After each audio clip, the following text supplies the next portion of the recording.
Today is Saturday, March 7th, 2026.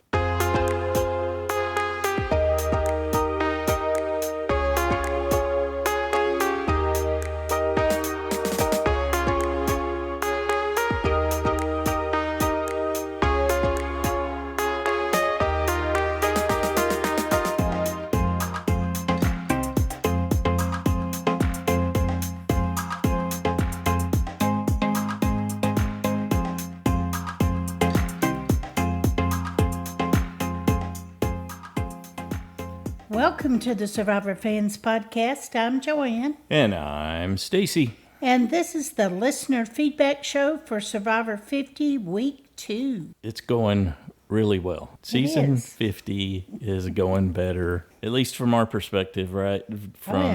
Totally. Better than we could have hoped. And I think what happened was 41 through 49 kept moving the bar down and moving the bar down. Okay. So that, relatively speaking, we're ecstatic with where these first two episodes are. I'm as happy with this as I have been going and watching the Australian version. Really? Yeah. That's big. It is, yes. And I hope I'm not jinxing anything. So I hope you're not too.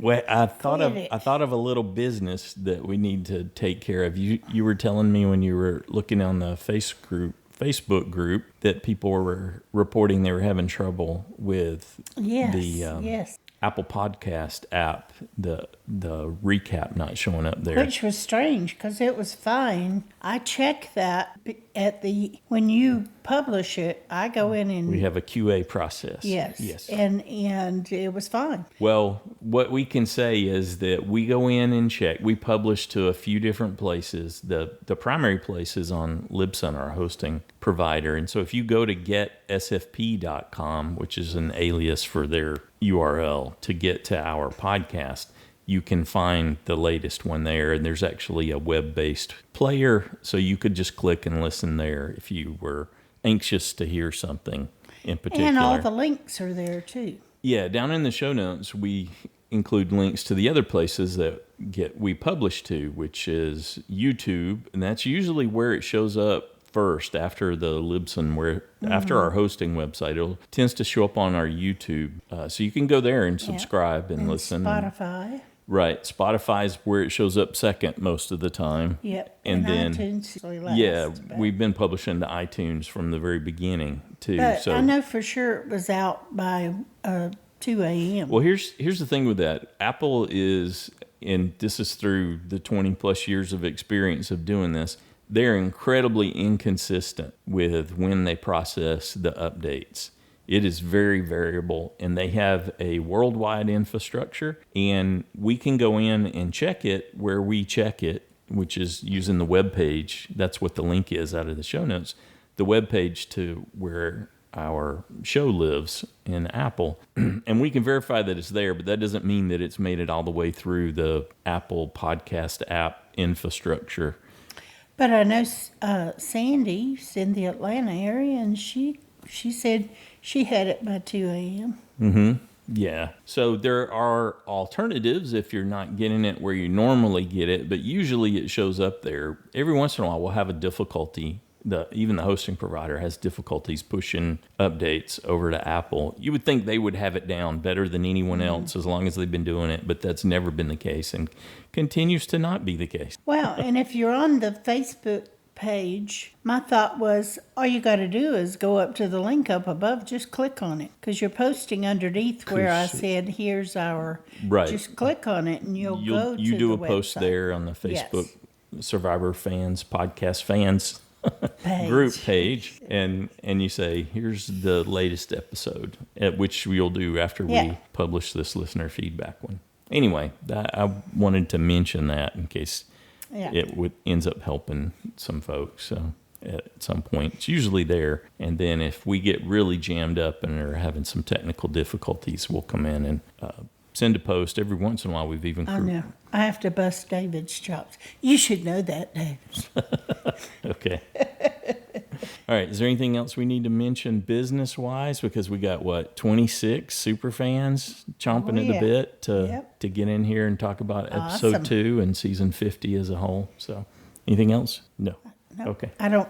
Let me think. Seemed like there was something, but I can't remember what it was now. All right. Okay, never mind. First up, we got a call from Pete. Hey, Joanne and Stacy. This is Pete from Boston calling here. Wow. Well, even though it was not even 2 hours, I feel like we got a lot of great content in there. Even though the same tribe lost and we had a unanimous vote, but I'm going to let out a great big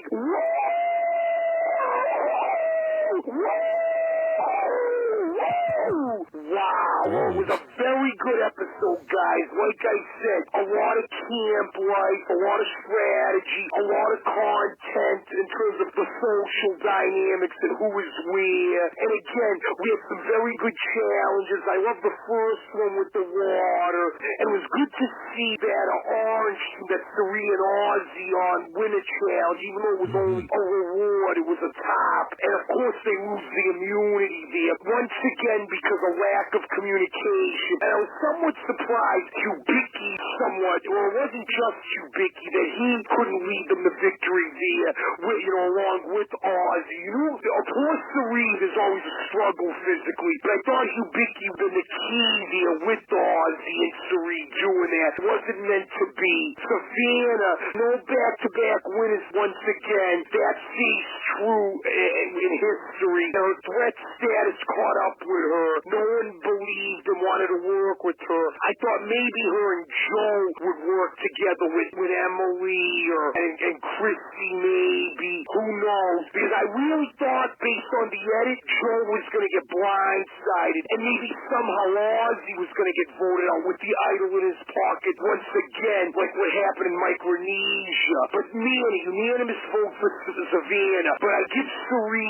credit. The woman is a player. She's weak physically, but socially and strategically, she plants seeds, and they're all in her wheelhouse, including Devins and Hubicki. I love what Devins and Hubicki are doing, though. I love that duo. Hope it lasts as long as possible. And I love that fake idol there that they're doing there with the Billy Kalish idol there, hiding it at Tribal. That is pretty awesome. I'm curious to see if someone will find that, for sure. And then the other teams, real quick, coach is coach, for sure. Still having this rivalry thing with Ozzy. Honor and integrity. He's solid. Jonathan's a warrior. Christy now, I'm getting worried for Christy. You heard D overplaying her mom card hands. And I'm impressed with Colby and Steph physically in the other challenge. Good for them. Q's been funny and not too over dramatic right now.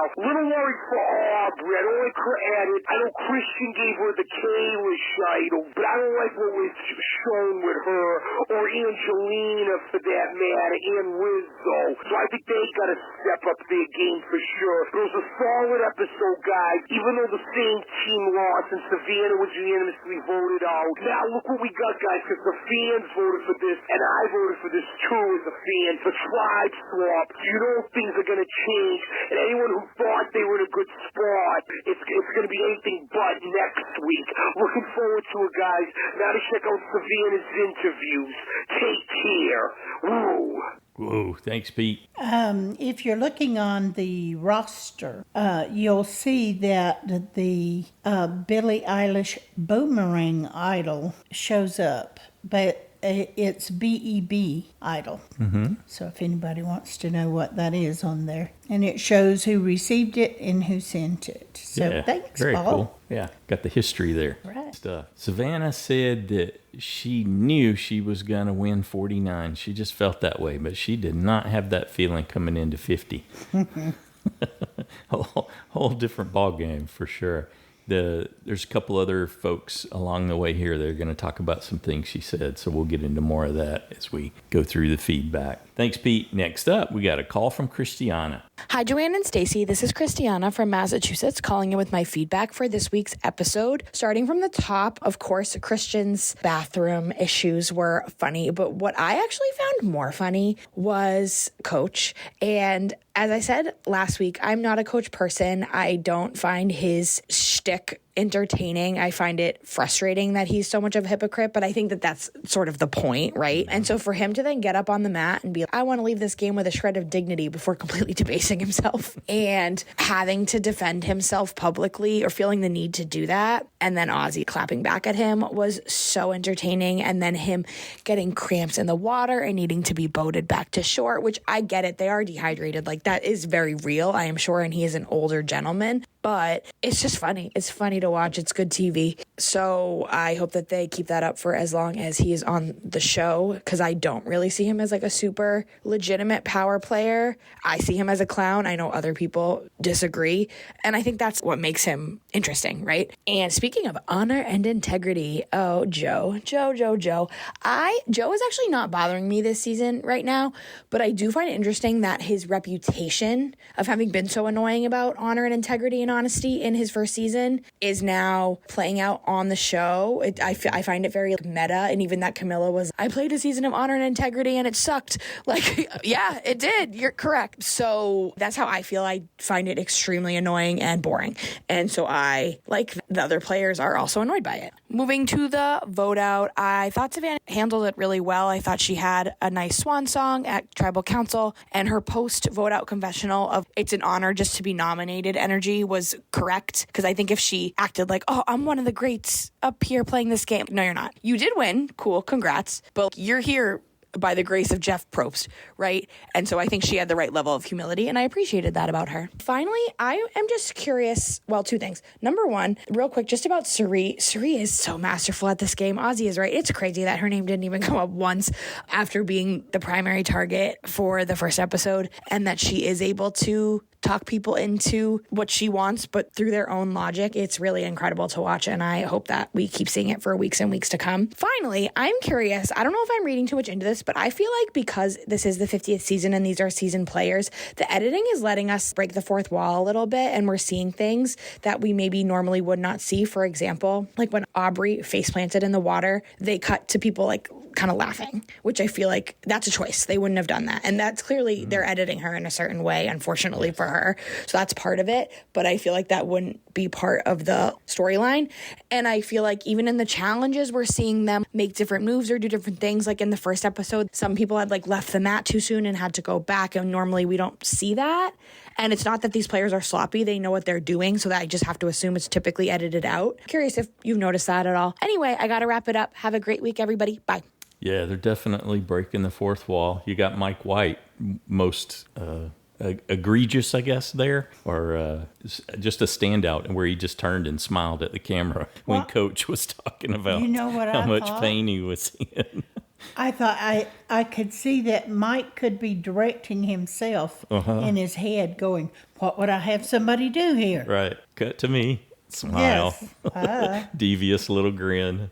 Yeah, and likewise with Devins, they've done him that way too. Yeah. Just showing the rescue boat get Coach. Yeah, they probably usually wouldn't have done that. Flop into the boat there and then get ferried back. The only thing that would have been better there is if Jonathan had just been carrying him like a baby up the beach because he couldn't walk. Well, and speaking of that, having that subtly showing Christian rocking Joe.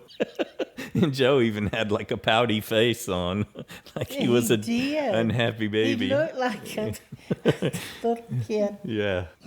So their roles reversed from the beginning of the episode to the end there. Yeah, they're definitely doing some of that. Funny things. Yeah, a lot of opportunity, and they're getting it in there. I'm glad that Christiana also mentioned just how awesome it is to watch Suri and how her mind works and her strategy. And you thought I was nuts for putting her safe this week. And I was like, I'm putting her safe. I don't care. You're like, well, that's mighty bold. And I said it's mighty bold, but that doesn't mean I thought you were nuts. You thought I was. I had Suri and Ozzy safe. You did? You copied me? I don't think you had Ozzy safe. I didn't copy you. No, I didn't put Aussie so fast. I just complimented your bold gameplay. You took it to mean something else. Thanks, Christiana. Next up, we got a call from Rebecca. Hello, Joanne and Stacy, and all my Survivor superfan friends. This is Rebecca calling from Oahu. I loved the episode, and I just want to start off with, oh, Christian, you had me at I pooped my pants. Nobody but Christian could make that so endearing. I just love him. I love everything he says. He's a great narrator. He has an amazing personality. He's so smart. And he made what could be the most embarrassing thing to happen on national TV hilarious. And I think a lot of it was his attitude. He's just freaking great. I love him and his relationship with Rick Devens, who Rick Devens was always one of my big favorites, and I think he was the first person to go out on fire, if I am correct. Broke my heart. I hope those two go so far. It's very interesting when you were talking about some of the people who are very purple, like Angelina. They're not showing much of her. And then with Aubrey, I still feel like the edit is super doing her dirty. I hope in the new tribe swap, she finds people that she resonates with more, because at the moment, it just seems like she's just kind of bitter, and why is she there? And I'm a little bit confused, but I came into this season not liking Aubrey very much because I didn't like her in the past season. Rizzo, you lazy. It's so funny because being of the Generation X generation, I sometimes look at the Generation Z generation and go, they don't like to work. They've got no work ethic. And it's really funny to watch it play out on Survivor. Coach, I think you're a super poser. I think you're a liar. I don't think you have any integrity at all. I don't like you. I would love to watch you get voted out. Stop walking around without your shirt on. It's not a good look. Sari, love you. Love your strategy. Love the, you want to talk about voting out my number one? Well, let's talk that out together, and I will show absolutely no emotion one way or the other on what I think about that. Joe, you are my USB. Please work well. Play well with others. I really would like you to win and not go out free bird. That would be sad for me. Oh, Savannah. Savannah, they weren't going to let you stay very long. You'd won $1 million 2 weeks before this started, and you were a little braggadocious about it. So now we have 2 winners gone, and I honestly think Dee's going to be the next one. I feel like when Dee says things like, I was the biggest winner of the year, I disagree. I think maybe it was Rachel. I don't think he's going to stay long. I love watching Genevieve. I love watching Colby. I love watching Camilla. I love watching Mike White. Not only is he ripped, he's super snarky, and I am here for it. I am looking forward to see if there's a secret scene or a preview that shows us a little bit more of who's going to end up on what tribe for the swap. Again, as always, so exciting. I'm very happy that the listener feedback podcast will come out on Saturday, because I will be riding my bike on North Shore, enjoying my 59th birthday by myself, because nobody I know lives on Hawaii, and I have to be here with my job, but I make the best of it, and I love riding my bike, and I love listening to the podcast, so it's going to be a fantastic day for me. Thank you so much for all you do. I cannot wait to hear everybody else's feedback. Have a great one. Bye. All right. Happy birthday, Rebecca. Happy birthday. Another Pisces. I was going to say something. What was I had one while you're thinking. Okay. Savannah said that the reason, and Rebecca made me think of this, the reason that she sort of quizzed them on if they would guess whether or not she won was that she was using it as a test. She wanted to see if she could figure out who amongst the group actually already knew. So she was watching for reactions and to see if maybe 2 of them glanced at each other. Because you said she got a call just before they went out there. Just before she got on the plane, she said. Yeah. Who was it you said? Sophie B. called her yeah. and said, hey, the word's out that you won. They know. And so that helped her plan a little better about what she was going to do, if she was going to share it or not. So, I mean, I don't think she learned anything from it. She didn't mention that she did, but she said that's the reason she did it the way she did. Okay, good. Did you remember what it was? No. It'll come back. For me, it usually happens about 2 people later. Then I'll remember it. Somebody else will trigger it again. It may be tomorrow for me. Who knows? Okay. Good deal. Thanks again, Rebecca. I hope you have a great ride, a great birthday. Next up, got an email from Lisa Rae in the UAE. Hi, Joanne and Stacy and all the Survivor fans. It's been a long time since I submitted feedback. As many of you know, I'm living in Abu Dhabi, UAE. Before talking about the episode, I want to assure you all that I'm well, calm, and still feeling safe, despite what is happening here. It is disconcerting to be sure, but I'm carrying on with day-to-day living with as much normalcy as possible. Thanks for all your support and prayers at this time. Yeah, she is very close. And thank you for keeping us posted. Yeah, we appreciate that. Appreciate the update. All right. I've been enjoying these first 2 episodes so much. It's fun to see all these characters that I love from different seasons interacting, playing, and scheming with each other. I'm not surprised that Savannah was voted out this week, but I didn't choose her because I thought a different tribe would go to tribal council. I'm glad there's a swap next week because I'd hate to watch them implode and be the disaster tribe. It could still happen. I'm loving watching the duo of Christian and Rick Devens this season.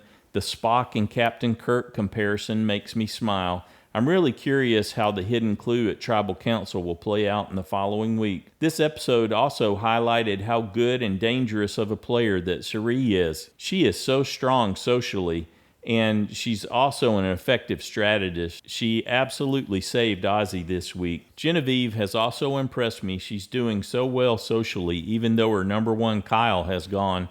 She totally identified Aubrey as being precious about her bag. Is it a Canadianism to call people precious about things? Do not know I'm not that. familiar with it. It was new to me. As I watched, I wondered about the order of events and the editing here. I wonder if Aubrey hid the idol elsewhere, and that's why they didn't find her idol in her bag, or if she got it after they went through it. No, that's a good question. Yeah. It could have gone that way, huh? It seems like Joe isn't getting as positive an edit this season. That is definitely true. They're not hiding him as much. If he continues being so paranoid, he's going to get himself voted out. And Angelina, she is certainly getting a purple edit this season. She and Rizzo are getting a bad reputation for being lazy, and that's not going to fly with many players this season, and that may end up being their ticket to Ponderosa.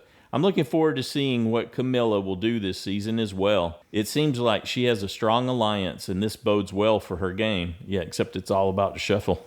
I'm really looking forward to hearing your predictions this week. I'm not very good at choosing who is going to be voted out.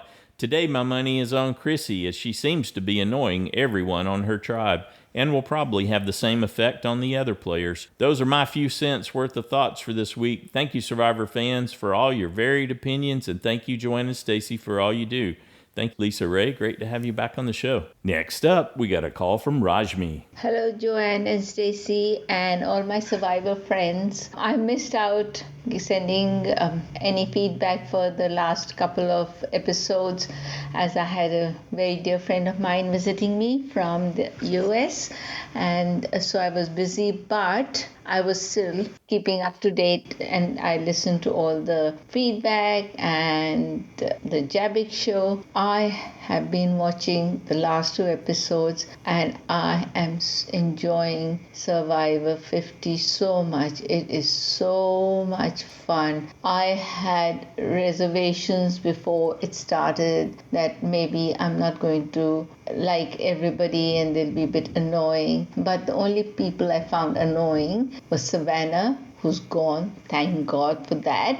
And I can't stand Rizzo. Apart from that, the other person is Joe, and I don't know why he says he's got PTSD from Camilla and Kyle. That was weird. It was sad to see Kyle medevaced. So before it started, I wanted very much to choose Mike White as my USB, and he was also my USB in his season. But then I said, nah, they're not going to let him get through. So then my next choice was Christian, and then and don't get me wrong, I'm really enjoying Christian as well. But then I thought, I better be strategic, and most probably this is the season that Sari wins, since she's been on it so many times and it's her time to win. So I've gone with Sari. Last episode, it was really good fun to see the discomfort of Christian, poor guy, and Coach with his little paunch. It's really funny. And Ozzy, he doesn't look the same. Ozzy with slightly balding head, but hey, it's all good fun, and I love listening to everybody's take. The main thing, yes, I had to say, I think that's annoying me the most anyway. It's not the people, it's not anybody else, but it is Siri and Angelina's false eyelashes. They look like these little caterpillars on their eyes, and I just want to take it off. I know, I'm just so...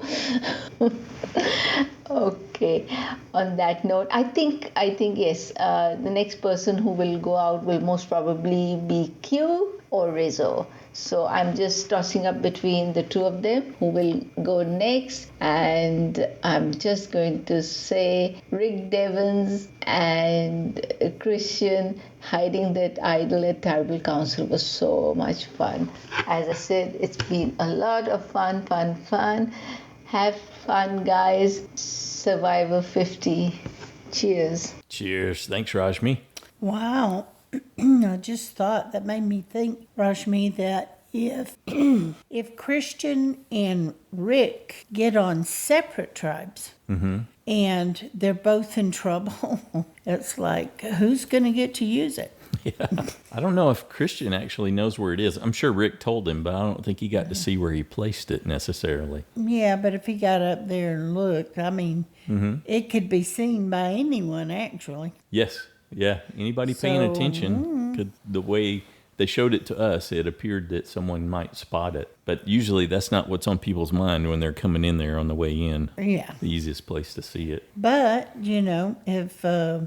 like if the Kalo tribe came in and they those people, whatever tribe they end up on, they will have to light their torch. Yeah, so there might be more activity around there, more opportunity to spot it. Yeah, to spot it because of lighting the torch at the fire. So it is possible somebody else. So production's going to have to play that out too.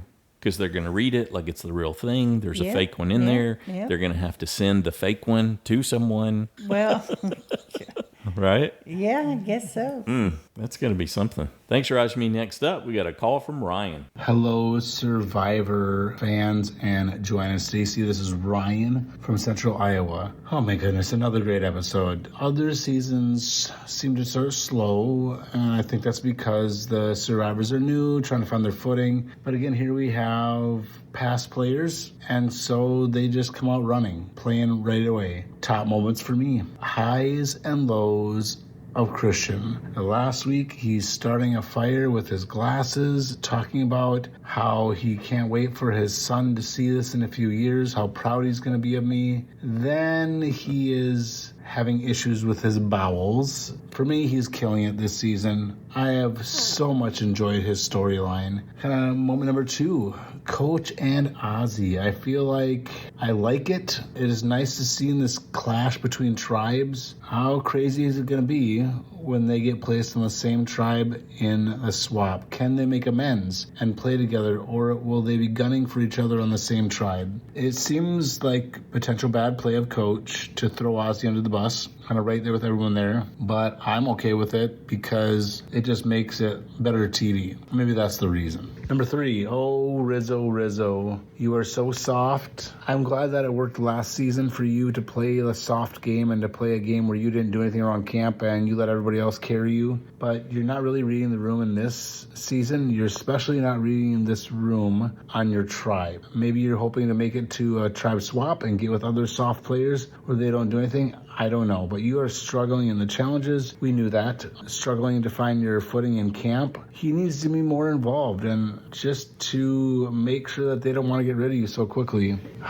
Lastly, Jonathan, oh my goodness, his dive off of the platform was insane.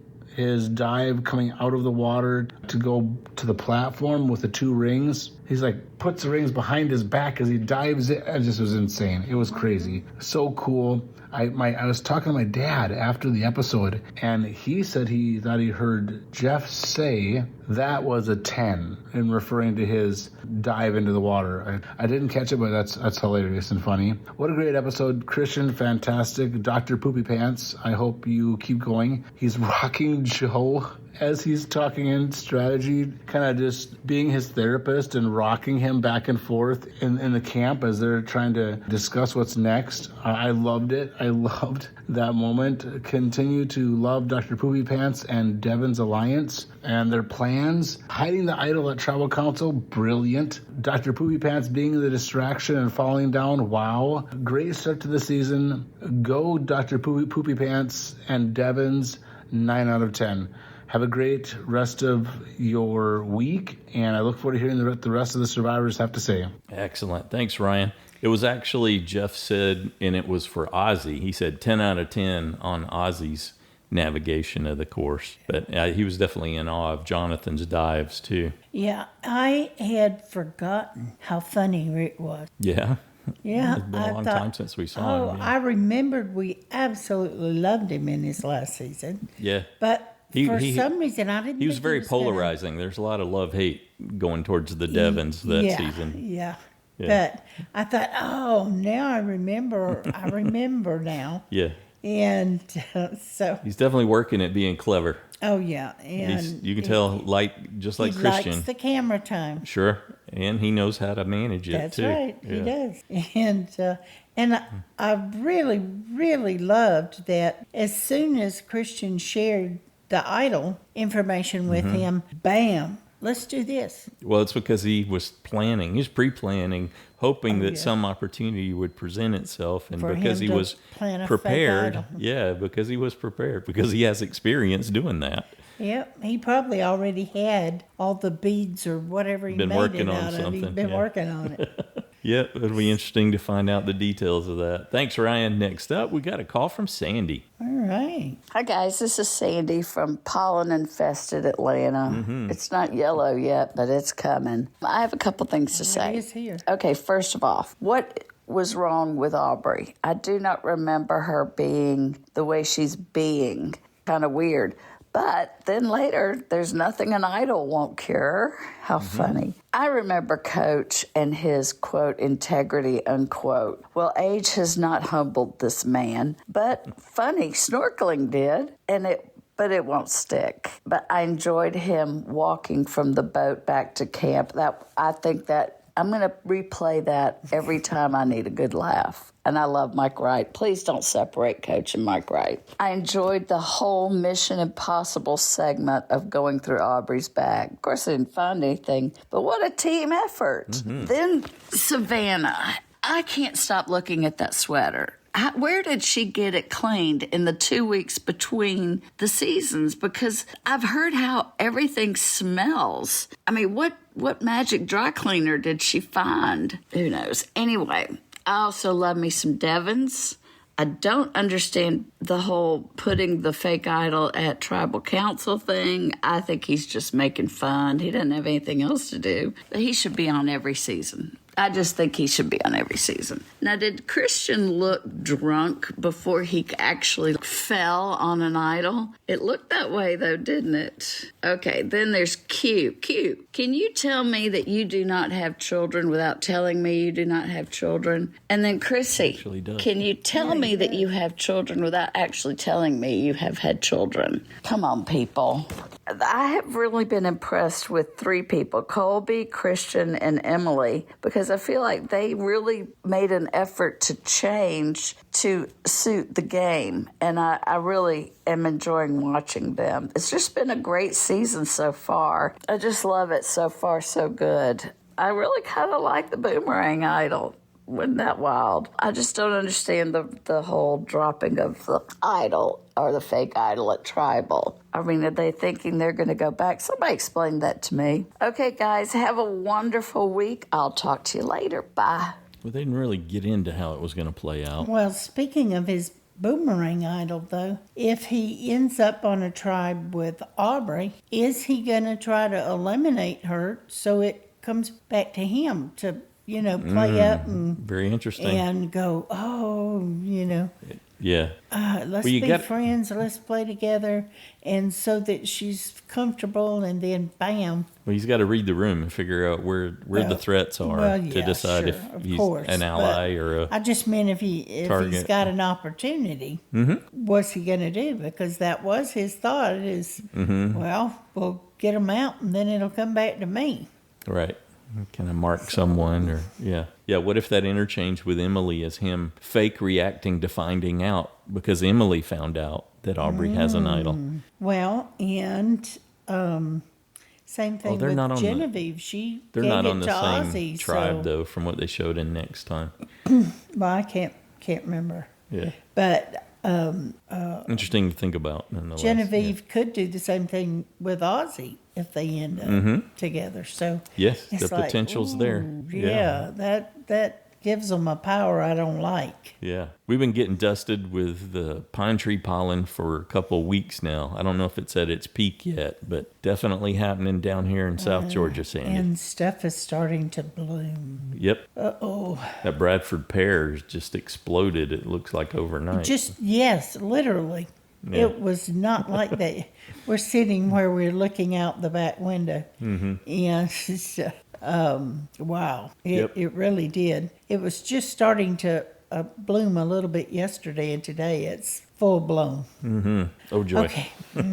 Pretty flowers, not so good with the pollen. Alrighty. Thanks, Sandy. Next up, we got an email from Addie in Arizona. Oh, what joy. Savannah's gone. I don't think there's a button on my keyboard to express how excited I was when she got blindsided. It's nothing personal towards her as a person, but as a player, she was fairly irritating.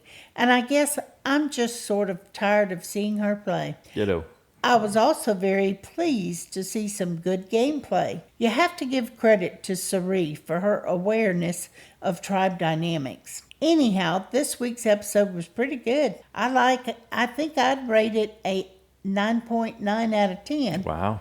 And it would have gone all the way if it wasn't for the idol. Again, a cool concept, but why Billie Eilish? Well, for you, Addie, they're bringing in the younger Your crowd. generation. Yeah. Otherwise, I was really pleased to see it fall into Aubrey's hands. She definitely needed it, with her being an outcast and all. I do think that with that extra piece of protection, she'll be able to make it to the merge if her team continues to succeed and she plays it right. And if she does make it far in the game, she'll have a secure alliance with Christian as well. Maybe. I'm feeling kind of worried about my USB Angelina. Last week I said she was playing under the radar, but it actually seems like she's not playing at all. I never thought I'd be bored watching Angelina play. Right now I'm just praying that she makes it to the merge so that way I can change my picks. Next week I've got the feeling that, again, Jonathan will carry his team to victory, and it will be either Sela or Vatu going to tribal council. If Sela loses, my guess is Joe will go home. If Vatu loses, I think the Power Alliance will target Aubrey, but she'll play her idol and take one of them out instead. However, there's also a really strong possibility for a tribe swap, so I think the only person who's truly safe is Jonathan. Overall, I really like how strategy-oriented this cast of players are. I'm especially excited to see the chaos that erupts from that fake idol Christian and Rick set up in Tribal Council area. It made me laugh watching them pull it off, even more when Sarie said to Christian after he fell, "Do you need some help?" I'm looking forward to hearing what the other fans think. Thank you, Joanne and Stacy. All right, and thank you, Addie. Good job. Up next, we have a call from Samantha. This is Samantha, a.k.a. Survivor Rocks from Texas. My husband pointed out that Colby was falling behind in the reward challenge. We didn't see last week, but that's why Kyle injured himself when he went back up to help Colby up the wall. And the order was out of sequence. My mother also said, though, she likes Colby too. That got me to wondering if the editing was out of sequence when Aubrey was carrying her backpack around before she was given the idol. If not, it made her look suspicious. Aubrey is dangerous, I said. My husband is not liking Jonathan. I don't know why, but I do. Spearfishing and helping coach, what's not to like? But he said his tribe needs to keep him around for the challenges at least. Ozzy giving Sarie his extra vote showed trust and that he really wants to work with Sarie. My husband is still not liking the man, the myth, the legend, Rizzo. And I kept saying Savannah needs to go. I really liked Angela originally on her season, but now I'm not sure. Q continues to entertain us. My husband keeps saying they know what Suri is capable of. Why do they not vote Suri out? She's nice and she works her magic, he said. It's definitely not Suri's first rodeo. What the HE double hockey sticks? Christian fell at tribal council? Well, then I realized it was part of their plan to hide the fake idol. Devin's a little acknowledgement of that was golden. Joe almost shot himself in the foot. Say what you need to say and close your mouth and move on. Don't keep poking the horse. I agree with Devins. This is season 50. We want excitement, not honest Joe. Honestly, I'd have been okay with Joe or Savannah going, but my husband wasn't ready to see Joe go just yet. Savannah, your tribe has spoken. Next time on Survivor, drop your buffs. All right. Thanks, Samantha. Good job. Next up, we got a call from Lori. Hi, Joanne and Stacy. This is Lori from Southwest Florida calling in with some feedback. It was a pretty good episode, very entertaining, a lot of interesting interactions between the different tribe mates. I would love to listen to Mike White make fun of his coach and roll his eyes. I could watch that for a good amount of time. It was pretty funny. I think right now Coach is being annoying to some people. I think Dave is ready to clock in one during the challenge, but all in all, he's just being Coach. I enjoyed the Christian and Devin deadly duo where they're teaming up all these different things and they just want to have fun, and I'm not sure what the play is going to end up being with the hidden idol, but it's something to look forward to. And you've got to love Suri. She somehow manages to just talk to people and give them ideas, and the next thing you know, she's getting her way, and she's just not overpowering, but she's just so subtle, and I just love watching her. I hope she goes far. Looks like a tribe swap coming up next week. I suppose we're going to still stay in the three tribes, but at least we could mix things up, break up some of the couples like Colby and Stephanie maybe. It should be interesting, looking forward to it, and I'm also anxious to hear what everybody else has to say before I make my picks for next week, because it's always hard when you don't know exactly where the tribal lines are going to land and who's going to get a good swap and who's not. But again, thank you for everything you do, and we'll talk to you next week. Goodbye. Excellent. Thanks, Lori. Next up, we got a call from Drew. Hey, Joanne and Stacy. Hey, everyone. This is Drew. So, I am in the basement, but I'm not a zero. So I'll take it. Great episode. Poor Kristen.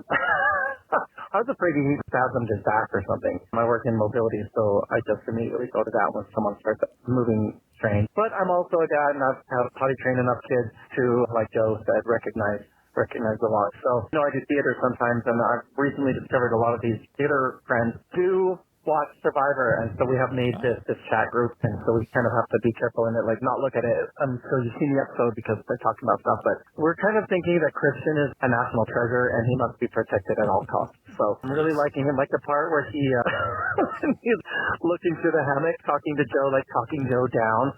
And listen, Joe's game, I'm like, that guy's a disaster. Like, I wouldn't keep him around because he's predictable, but in an unpredictable way. You know what I mean? Or maybe the other way around. But my friend who just had a baby, 6 or so months ago, Kristen next to the hammock is exactly me next to the bassinet, making sure my baby's doing okay, making sure the baby's asleep without being too obviously close by to wake him up or anything. So anyway, some funny things going on. I was surprised, but not surprised to see Savannah go. I just didn't think that that's the way the tribes were going to go toward tribal council, but I think she lost really gracefully, actually. I thought it was a really mature and really grateful exit, and I thought the team kind of respected her, the tribe respected her, and she was just happy that she got to play. And we're down to just one winner left. I don't think Dee's going to win, but I wouldn't hate seeing her go kind of far, because I think she's funny. But anyway, that's all I got. The kids were sad. I told Adelaide at the start, I'm sorry, sweetie, but I don't think Savannah has a chance. And she thought I already knew that she knew, and I was like, no. I was like, nope, I just don't expect she will get there. So I hope everyone has a good weekend. I think, no idea. I'm just going to start trusting the Facebook group more. They usually have some pretty good consensus in there. So talk to you later. Have a good one. Bye. Excellent. Thanks, Drew. Well, with the tribe swap, it's makes it more difficult, but Extremely. I always try to kind of look at who's the most annoying, who's going to cause friction, whatever tribe they're in. And Rizzo, to me, is prime target. Chrissy would be a target. Angelina would be a target, especially if she's continues to just sit around and do nothing. And Aubrey, I'm not sure what's going on with her, but I really do think part of her resents being there and not home with her child. I can't shake that feeling. Is she struggling with that? She's like, what am I doing here? But then she gets it was an more idol of and she felt better, so... Yeah. I thought it was more of, for some of us, it takes a lot of energy to be around other people. Well, she talked can be about very draining. that it is very draining. And she gets upset and she has to keep her mouth shut. There's no opportunity to recharge, really. You go out and sit on the beach and you try to meditate or calm yourself, and here comes Stephanie asking if she can dry her underwear and sit and chat. Of course, that was part of the distraction to cover. Do whatever you want. Yeah, so I wrote it up to that, but yeah, we'll see. Interesting to see if she can bounce back. Thanks, Drew. Next up, we got a call from David. Hey, Joanna and Stacy, it's David in Pittsburgh. Well, as I complained last week, an hour and a half just isn't enough. I know we used to watch it in an hour, but I think they're doing a great job in featuring all the players. I really like the way everything's being edited. I realize that because one tribe seems to be losing more than the others, that we're seeing those players up front, but I do like the way they're showing the other tribes and how the players are interacting with each other. But with 24 players, you're going to be getting some that aren't going to get much screen time. And so I'm not sure if we're getting the purple edit for Charlie, Dee, Tiffany, Angelina, and Stephanie. It seems like I'm not seeing them do much. But that could mean that they're going to be in the game for a long time, so we'll be seeing them later on. On the other hand, it could be that if we're seeing some players a lot now, they might not make the merge. On the other hand, if they focus too much on one player, then I worry they won't make the merge, and that's Christian Ubicki. I thought this was a very Christian-centric episode, from his pants dance to rocking Baby Joe in the hammock to the fake fall at Tribal Council. So I'm hoping that we're seeing a lot of it because it's good TV and not because he's not going to make the merge. And by the way, I'm not so sure teaming up with Devins is going to help his game, but we'll see. People have been wondering if we no longer have the shot in the dark. In Savannah's exit interview with Downton Ross, he said something about that, and she said that she didn't really think about using her shot in the dark. She thought there was a chance she was going home, but she thought it was smaller than it was. So there is a shot in the dark. And now the two winners are out. Dee better watch her back. We've seen the mama role in the past. Julie was Mama Julie on Dee's season, and she was too nice to be taken to the end. Now we're seeing Chrissy with a montage of her giving massages, her giving shelter advice, etc. But then we're seeing how the tribe's reacting. So instead of Mama Chrissy, the tribe's thinking, yo mama, and I hope she wises up. She was going to be my USB, but now I'm glad I didn't pick her. And oh, I am so tired of coaching Ozzy already. I can't. Drop it, guys. I'm enjoying this season so much, but I know with only 3 players gone in the first 4.5 hours, I'm concerned about when we start doing the double eliminations, and that's going to be hard for all of us as we watch our favorites fall. I will talk to you guys next week. Bye. Excellent. Thanks, David. Next up, got an email from Becca in South Carolina. Hi, Joanna and Stacy. Hi, Survivor fans. My new Survivor season resolutions are to consistently enter our JSFL picks and send in feedback. We got our picks in before the first episode, but the 4 of us didn't have a chance to sit down and watch the premiere until Saturday, so half my resolution was out before it even started. This week we had picks in, watched the episode on Thursday night, and then today I panicked when I realized that I was 2 hours and 45 minutes late for feedback. Then I realized that I live in Eastern time, and 12 Eastern is in fact 12, not 9. So I actually did have 15 minutes to send some feedback out. I love the first episode, but the medevac and some of the fans' hands decisions just brought my mood down, but this one brought me right back up. My household was happy to see Savannah go. Here's a few quick thoughts because the feedback deadline looms. Coach, my kids say he's losing aura, whatever that means. I loved watching everyone's faces during Ozzy and Coach's exchange before the challenge. Yeah, that was good. I think Rick and Emily look like brother and sister. I'll have to watch for that. We love Christian. Liam and Caroline I could see it. have no concerns about his aura because finding an idol makes up for pooping your pants. All right, that's the balance sheet for aura, huh?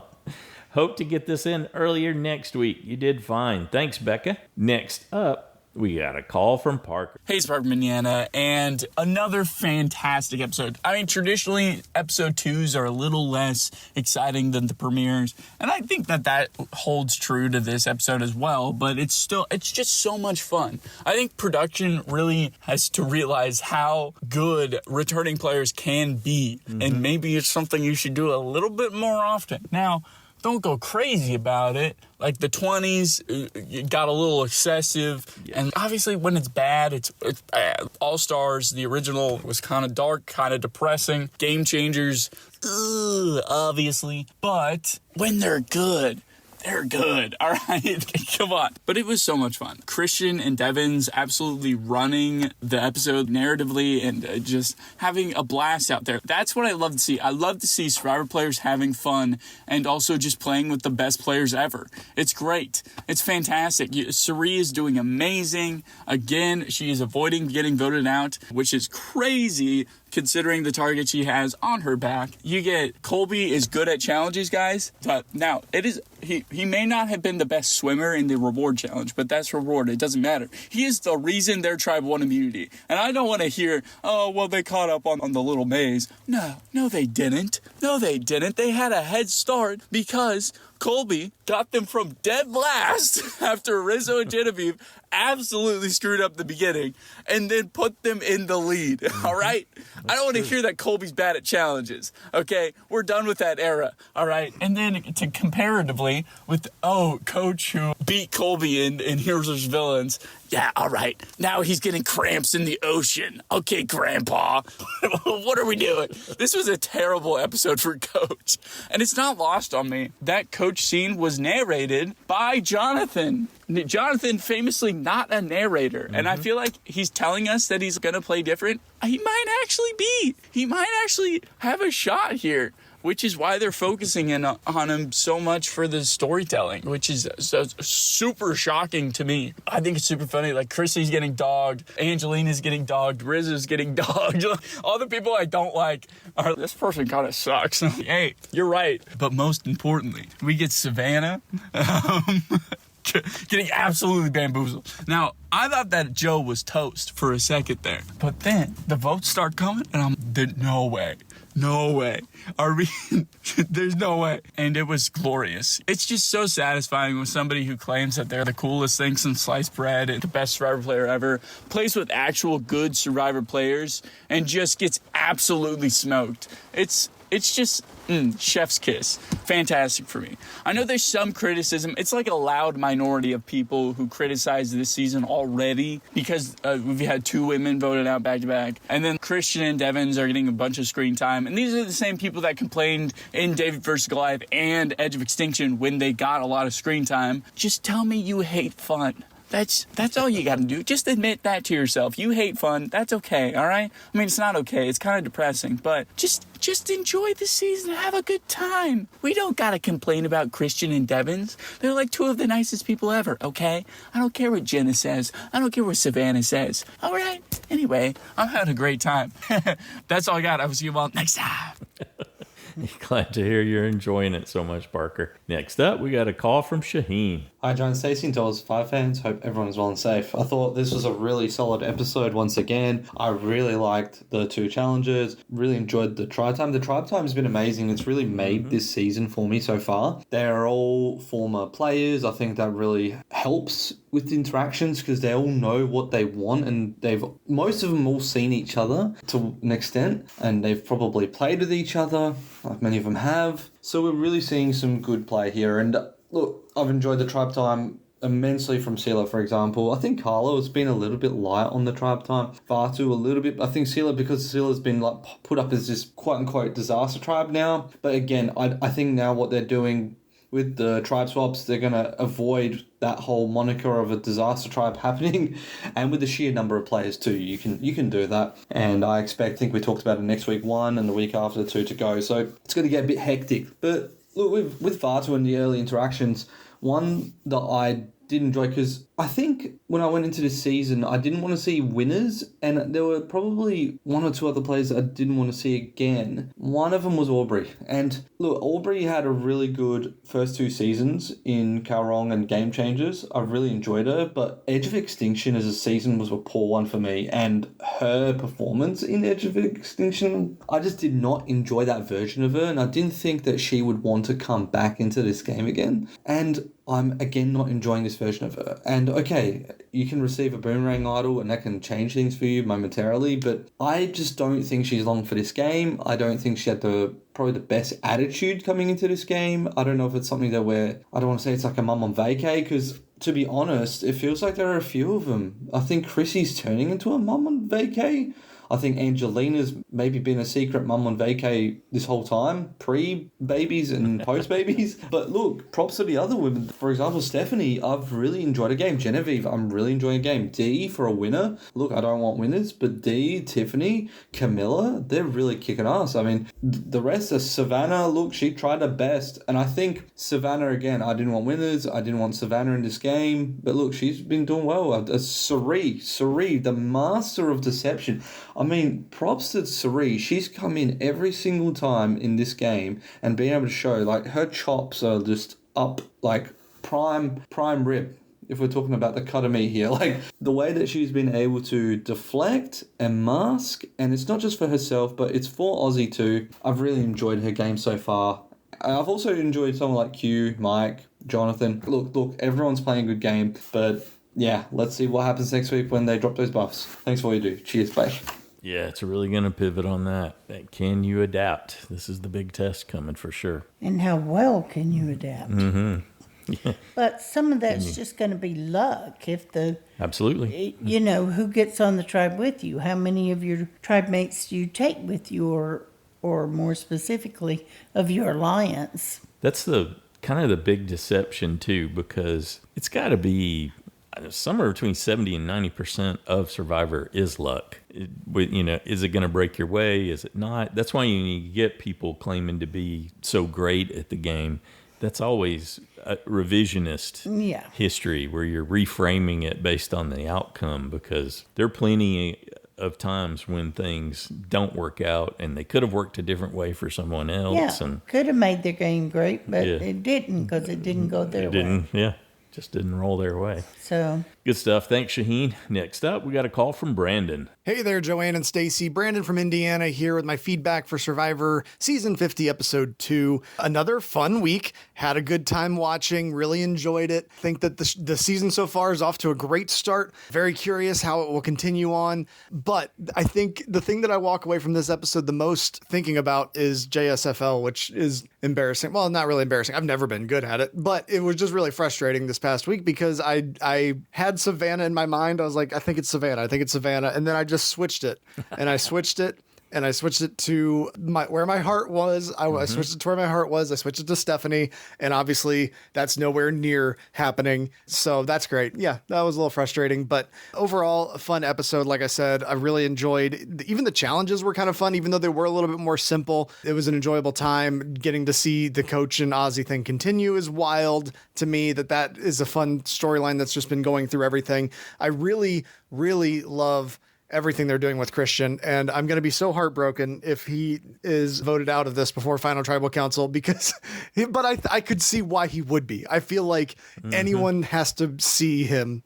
You can't ignore the way that he just is so likable for everyone. I feel like everyone's going to start to circle the wagons and be like, hey, we're all feeling this about Christian. He's going to win the game. and he'll be, I'm hopeful for at least merge, but I'm just very worried that he's just being a bit too likable, even though he's doing a good job insulating himself socially and creating these alliances. I'm very curious where we go from here. I could not get enough of the hammock scene. The hammock scene was just hilarious. The cut to Joe almost looking through his armpit at Christian was so funny. I couldn't stop laughing. I've rewatched that scene multiple times because then they cut away and then he comes back and he's rocking him like a baby, and it's just so funny because that's a very human moment. If I'm sitting next to someone in a hammock, I'm probably rocking them as well. Not even thinking about who they are other than just as long as I'm friendly, I'm probably rocking them while we're talking.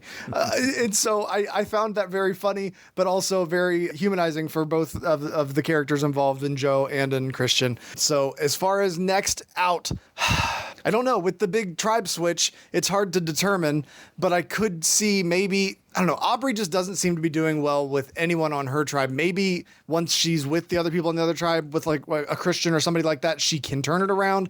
But I'm going to guess Aubrey, just because it doesn't seem like she's long for the game with the edit that she's gotten so far. But I might be wrong. Maybe it's somebody that we haven't really seen a whole lot of, but I feel like lately they've been trying really hard to give people some screen time before they disappear. So I don't necessarily think it's somebody like an Angelina. We'll see what happens. Can't wait to hear what everyone else thinks about the show. Thanks again for the podcast. All right. So you're thinking Aubrey's going to get voted out holding that idol, huh? That she's going to so want to have it all the way. That temptation to get to play it at Final Five is very powerful, but I think she might play it. I think she would. She just needs to be able to get a heads up, to be able to be making enough social connections to catch a clue. Unless she would rather just go home. Oh, well, I guess there is that. Yeah. Well, there is. I mean, if you're not having a good time out there. Mm-hmm. Yeah, but I mean, you know you're not going to have a good time when you go out there. I know, but she seems to be really struggling a lot emotionally. Yeah. And, That's the big question then. Is she going to turn it around as we head into the next episodes? Good stuff. Thanks, Brandon. Next up, we got a call from Tara. Hi, Joanna and Stacy. Hi, Survivor friends. This is Tara in New York, back to discuss another fantastic episode of Season 50. This morning when I was in the shower, I listened to a bit of Andrea Belke talking to Rob Sesternino recap the episode on his podcast. One thing that she discussed really stuck out to me. She was talking about game changers and playing in the game with the likes of Sarah Lucina, Brad Culpepper, and Debbie, and how the overall mood of that season was very serious and almost dark. So far, this season seems like it's going to be the complete opposite of that. Everyone wants to play hard, they want to win, but they want to have fun, and that really shows. When it's fun for them, it's fun for us. So I have really high hopes for the rest of the season. Speaking of fun, how great is Christian this season? Mm-hmm. I'm sure it wasn't fun for him, but that scene with his little poop issue was hilarious. And I loved the callback to Fishback's gastrointestinal distress. Not every player could make us love them even more by pooping their pants, but somehow Christian can pull it off. Moving on, I just want to mention the clash between Ozzy and Coach on the mat real quick. Leave it to Coach to turn a moment of reflection and sadness about Kyle into the Coach show. I loved Ozzy's comeback saying, "Yeah, Coach, you are playing the same game," because he's right. I've been really impressed with Ozzy because he seems to have learned from his mistakes, while obviously Coach is doomed to repeat them. I'm also happy to see we have the old Sari back working her magic, and I will be watching to see if Aubrey can do the same with that little confidence boost she has now with that idol. The other big story of the week was Devins versus Joe. Obviously, Devins didn't handle things perfectly, but seeing how the rest of the tribe expressed themselves, I was just like, finally they're saying it. They're finally saying the things I felt throughout all of season 48. According to Savannah's exit interviews, the edit was actually pretty kind to Joe too, and the situation was way worse. Joe seems like a beautiful human, but he can only play one way. His way. And since I want to see the players actually play the game, I hope he departs soon. Last but definitely not least, I've got to mention my favorite part of the episode, the Ocean's 50 heist at Tribal. From Devins planting the fake idol and Christian's diversion, even Christian saying, I meant to do that. The whole thing was so much fun.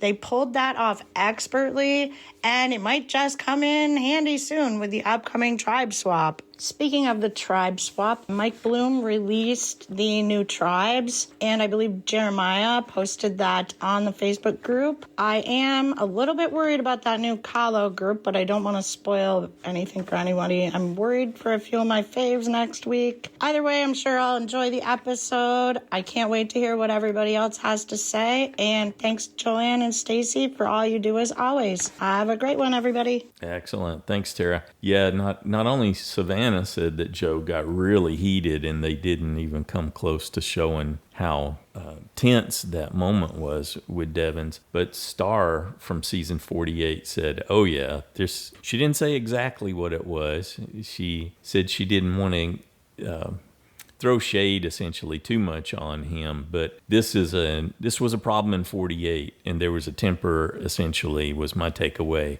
that did not get featured, did not get shown. So he got a very beneficial edit to continue what they were projecting, especially between him and Eva. But it certainly didn't seem like it was the first time that Star had heard about him blowing up at somebody and getting really intense about it. Or so he's getting in their face about it. Yeah, he's getting an edit, and it centers around the whole honesty, integrity pitch. Well, and because of his size and his physique, I know Devin equals him. He's already told us that. Right, and physique. But that stubbornness alone would be intimidating. Right.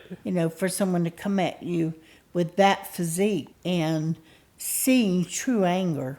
Well, Joe's got a fierceness to him. You can see it. It's always there. Yes. And an intensity. Competitor. So, yeah. And it annoyed me when he just shut Rick down and, he got to get his viewpoint across. Talked over him, Don't ignored really what he was care saying. What your viewpoint is. Let me tell you mine. Right. Here's why I'm right. Don't like that. Yeah. Yep. There's definitely a little more going on there. He's getting not that he's not a nice guy too, but when you got a temper, you have to really understand how intimidating that can be to other people. Right. And how it can get you in trouble. Yeah, a tribe swap probably is the best thing for him. He'll end up finding some more of the loyalty, integrity players, and hopefully maybe that'll help him ease up a little. Yeah. Thanks, Tara. Next up, we got an email from Mary in Maryland. I agree with Joanne. That's loves what that. I like to hear. She loves that. I can't get enough of this season and wanted more when the episode ended. Mm-hmm. I wasn't enthusiastic about seeing multiple-time players back again, but I'm finding myself really enjoying seeing players from different eras come together. It's interesting to see how everyone is meshing or not. While I'm not a huge Savannah fan, I thought she was a worthy winner of season 49, and I thought she was off to a good start this season. I'm sorry to see her go. I would have liked to see her last a few more weeks. I don't think the episode made the reasons why she was voted off clear, but in listening to her exit press, it makes more sense. I'm glad she got the experience of being invited back to such an iconic season right off the high of winning 49. Christian's talk with Joe filmed through the mesh of the hammock was such an interesting camera angle. I loved it. The more analysis I listened to after the episode, the funnier it became to me that he was rocking Joe like a baby, pacifying him. Coach is back to being intolerable. My suspicion is that behind the bombastic proclamations of honor, while he plays just as deviously as anyone else, and the desperate need for attention when he's injured, lies a very insecure man who craves reassurance that he is good enough and strong enough. Not a big fan of Aubrey's. I don't see her as a compelling character or particularly excellent strategist. I had her as my vote off this week. Hopefully she'll come to life and do something more interesting with the BEB idol and tribe swap coming up. Haven't seen much of my favorites, Charlie and Tiffany. Hopefully, they'll be featured more after the swap. Devins, Christian, and Emily are a perfect trio. Can't wait to see what they do next. It's hard to guess who might be going home next. So far, it's been players who don't have as many connections outside the game. That makes me wonder about Rizzo or possibly Chrissy. I will be eagerly listening to everyone else's feedback to help me make my decision. Looking forward to more excitement next week. All right, thanks, Mary. Up next, we have a call from Pat. Hey, Joanna, Stacy, this is Pat. Driving through Arizona tonight on the Mexico border. Wanted to say, as always, I enjoyed this episode. Thought it was really good. I had several laughs, and then listening to your feedback the other day, I had a good chuckle at Stacy calling me out. So what happened was I'm watching this, and it's going good, and I'm thinking, and I swear this really happened, I'm thinking these older players, they're on here, they're not screaming, let's go, every other word, and then smash cut to Q. And his word is let's go in case they come back. And my eyes rolled so hard, I probably almost fell out of my chair. I just thought, oh my God, of course. And then I hear Stacy call me out, and I'm driving along, and I'm just laughing because I'm like, yes, that is like a huge pet peeve for me. And so speaking of pet peeves and Coach, I like to call it Coach Karma. Him getting cramps out there in the water, his honor and dignity or whatever he likes to say, I don't understand. Does he really believe that, or is he trying to convince us at home of this? But it's like every time you watch him, he's the opposite of what he preaches. I don't understand that. And then I'm watching Ozzy, and whenever he pulled his idol out and was talking about it, I just thought, oh my God, he is going to go home with that thing in his pocket. He didn't, but I really thought he jinxed himself when he did that. I just thought that was a sign of things to come. Speaking of Q, he is really turned me around on liking him. Now that could be the edit, probably is the edit, whatever. But he's more tolerable this season. Really do like him so far. For Aubrey, I'm sorry, I don't like. There's just something about her, just kind of whiny, just like she wouldn't want to be there. I don't know. And then there's Cerie. I voted for her to go out this week. And if you watch in the water challenge, she basically set out the challenge because she was in the water, yes, but she just hung on to the ladder the whole time. I think I seen her once get about 2 foot away from the ladder, but she was nowhere doing anything to help rebound. She was just hanging out in the water. So, to me, they ought to just count her as sitting out, because I don't think she did anything. I was happy Stephanie went home, because, I don't know, she just gets on my nerves, but I don't know. I was kind of surprised in a way. I thought they might go for Ozzy, but I think Stephanie was a better choice overall. And this week, I don't know. I mean, obviously, God, nobody knows who's going home with the tribe swaps and this and that, but I think I'm going to go with Rizzo. Oh, speaking of Rizzo, so to me, if you are in a camp that is full of lazy people, then you be lazy because you don't want to stand out. So you don't want to be working hard. You don't want to be bossing people around to do this and that. But if you're in a tribe of workers, you work. It's always anybody but me, and it's always yes, and it's always pick up wood or be lazy depending on your tribe. So, well, what do I know? I'm just a truck driver. So, till next week, see y'all. All right. Thanks, Pat. Well, thank you for being a truck driver and getting our stuff where it's supposed to go. Absolutely. Whatever you're hauling. And that's funny. He kept saying Stephanie instead of Savannah because I did that the other day. You're like, you mean Savannah? You mean Savannah? It's like, yes, I did. Yeah, I saw Cerie hanging on the ladder too. It was like she swam out to one of the... Yes, he complained about it. One of the... Well, it wasn't a complaint. It was just more of an observation because I was kind of surprised. Sounded like a complaint. Looked like a complaint. That's all you. You're right. It's an observation because I expected her to be more active because she had put time in, but it looked like she was uncomfortable.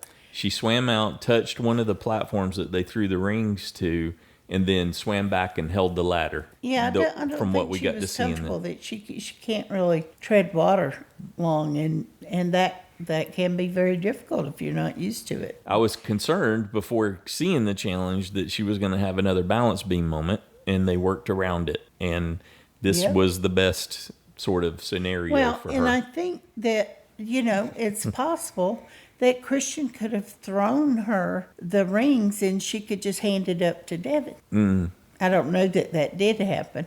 I think I saw him throw it to him once, but from that one that was far away, it would be easier for him to throw it to her there and then let her hand it up or toss it up. True. She looked pretty focused on holding that ladder. Well, yeah. Which makes sense. If you're not comfortable in the water, then you need safety. Just like Christian said, you go towards the safety. Yep. Thanks, Pat. Next up, we got a call from Joe. So, Jeff paused the On Fire podcast for season 50 because he didn't want to give us too much information on the season. He wanted to give us this feedback during the live finale. Does that make sense? Nope. I was really wanting to hear from the guest host. Oh, well. Hello, Joanne and Stacy and all Survivor fans. This is Joe from Huntersville. This week seemed to be a heavy Christian storyline episode. Whether it was him defecating in his pants, talking to Joe through the hammock, creating a fake idol with Devins. By the way, I'm with you guys. When he fell during tribal council, I thought it was real. Oh, wait, here's a recording of that. I've fallen and I can't get up. Is it just me or have the amount of commercials increased? So, what's with the edit around Rizzo? It's kind of strange. First, he was playing too hard and getting Colby upset.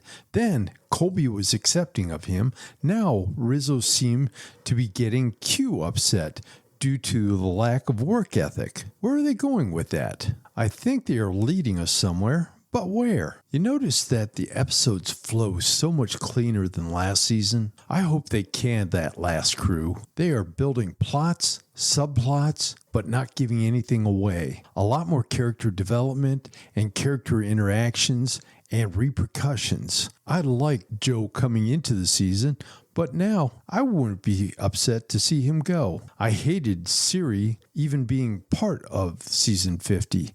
But now I'm digging the Siri-Ozzy relationship. I wanted Savannah and Rizzo to be the first voted off, but I was not excited to see her get voted off. A lot of moving parts and a much more entertaining season. Well, that's all I have. Joanne and Stacy, don't do anything I wouldn't do. This is Joe signing off. All right. Thanks, Joe. I noticed the thing that you mentioned too about the commercials, that there are more commercials, I think, when you go in and look. Like when we were watching the episode this week for the 90-minute episode, it was an hour and 5 minutes long. So it definitely seemed like there was more from that perspective. Next up, we got a call from Johnny. Hey, Joanne and Stacy and Survivor fans. It's Johnny calling from Wisconsin here. Wow. These first couple episodes have been amazing, in my opinion. My favorite player coming in has been Christian, and he's almost gotten too much camera time. He's just gotten the most. I do love every minute of it, though, and the fact that he's working with Rick Devens, another great one, as his man of action, and those two are just hilarious together. I love the fake advantage being thrown in the tribal council area. That's going to be a fun element if they can pull something off later. And I personally do think Christian just wanted to send that to Aubrey because he thinks Aubrey's going to get sent home early. So yeah, now I'm kind of rooting for her to go home. Aubrey was my vote off this last episode, which I thought was hilarious. But yeah, I guess he's thinking the same thing. Like, I think she's going to be gone soon. So now looking at the freeze frame of that next challenge that we have for scenes of our next episode, I think I pretty much have figured out the three teams, and the new orange is looking pretty bad. Overall, I don't think they're going to be able to win a challenge with that 7. I'm much preferring the aqua here, which I think they just roll everybody, but don't sleep on this magenta team. They're going to be able to be a formidable opponent, but yeah, I think orange is going to be another disaster. But it's always exciting to hear everyone else's opinions on the podcast. I absolutely love listening to you guys and everybody. and it's helping me get through tax season, my favorite time of the year. Now I'm just got to keep making the hay while the sun doesn't shine up here in Wisconsin. So awesome. Cannot wait for the next episode. And until next time. Thanks, Johnny. I cannot believe you reminded me. Pulled that cloud over everything, didn't you, Bud? Next up, we got a call from Justin. Hey, Joanne and Stacy and all the Survivor superfans. It's Justin from Michigan. So I think this episode actually even topped the premiere for me. I was glued in.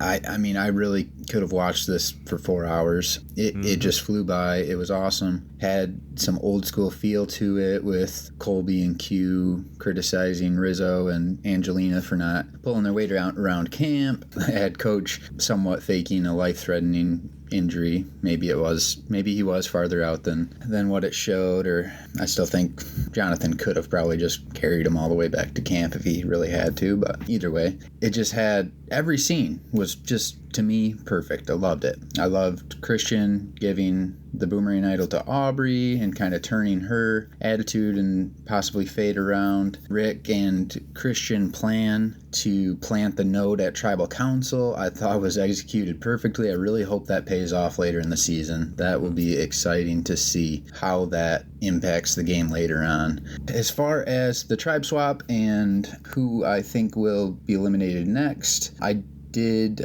pull up Mike Bloom's breakdown of the new tribes in case anybody wants to see those or remain unspoiled. I won't mention specifics, but I think that Chrissy is in trouble. I think her tribe is going to lose, and I think that she might not be the primary target, but I think circumstances may cause her to go home.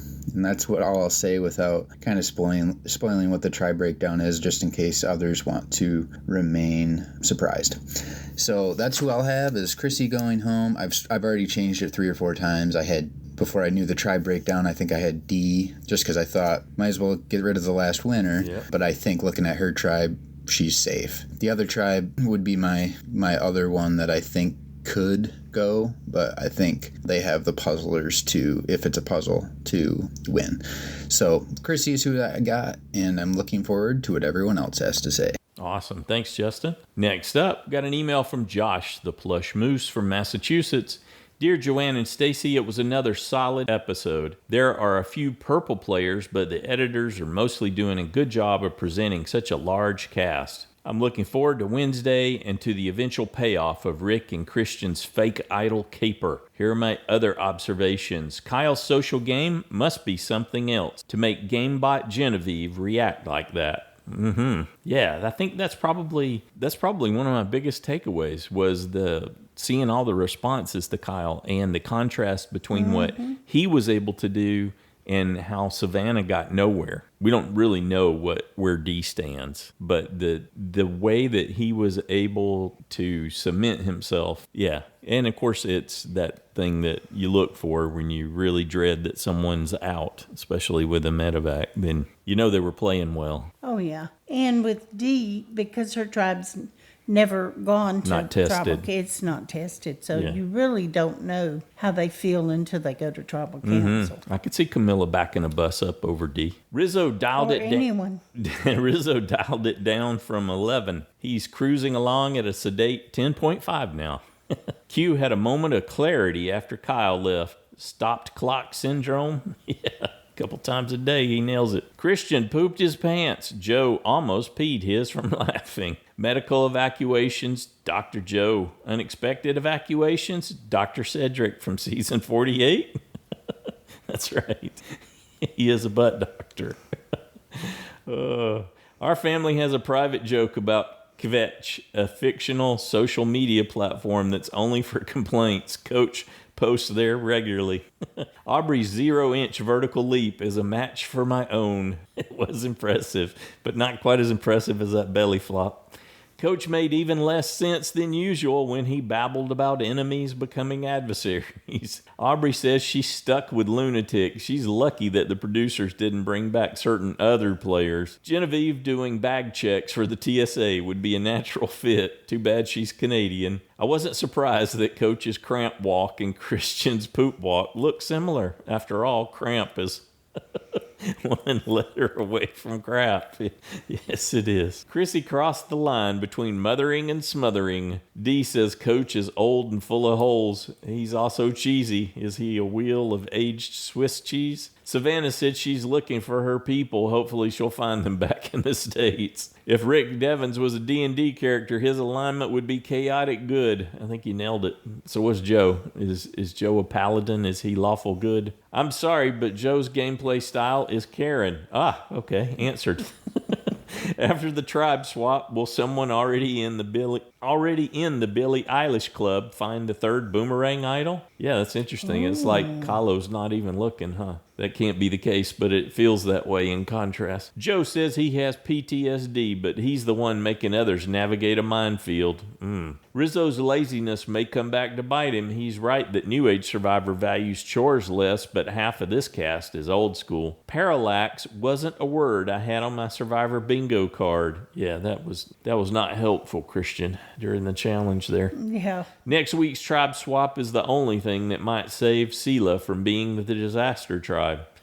Don't count on it. Jeff is sorry, not sorry about taking Flint's. Ozzy feels the same way about giving Jeff a crotch idol. That's true. That's fantastic. Yep, sorry, not sorry. Fantastic contrast there. Island Dad Colby wants to send a few young'uns to their room, but they were too lazy to build any. Angelina is a statue. Her arms are as useful as Venus de Milo's. Perfect. Colby carried the snake like it was nothing. After a few days of carrying the tribe in camp chores, it probably felt like a vacation. Cerie's a fan of pros and cons. She uses her pros to con others into doing what she wants. That's nice wordplay. Christian is a dad to a newborn. Rocking a fussy baby's cradle to calm him down is in his wheelhouse. Cerie has Ozzy's extra vote, but that still wouldn't save her in an advantage-geddon. That's true. If they don't win, you can catch Christian and Devens in the upcoming movie sequel, Oceans 2. Cerie keeps wanting to clutch her pearls. If the swap goes her way, maybe Jonathan can find her some out on the reef. I almost did a spit take when Devens said that he and Joe are alike in physique. That was great.